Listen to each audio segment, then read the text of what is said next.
भोर तालुक्यातील रस्त्यावर मोठे खड्डे पडलेत. खड्डे पडल्यानं रस्त्याची दयनीय अवस्था झाली आहे. तर रस्त्याची तातडीने दुरुस्ती करावी अशी मागणी सुप्रिया सुळेंनी केली. सुळेंकडून व्हिडिओ ट्विट करत गडकरींकडे मागणी करण्यात आलेली आहे. सुप्रिया सुळेंनी काय ट्विट केलेलं आहे पाहूया.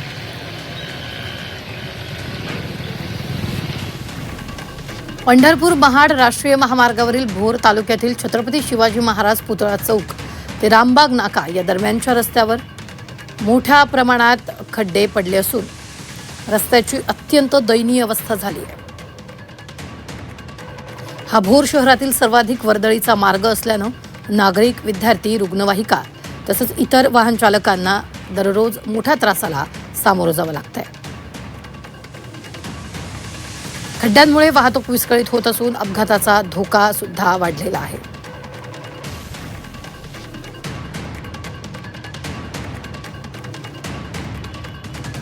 या परिसरातील रस्त्याच्या दुरावस्थेबाबत यापूर्वीही सातत्यानं तक्रारी प्राप्त झालेल्या आहेत.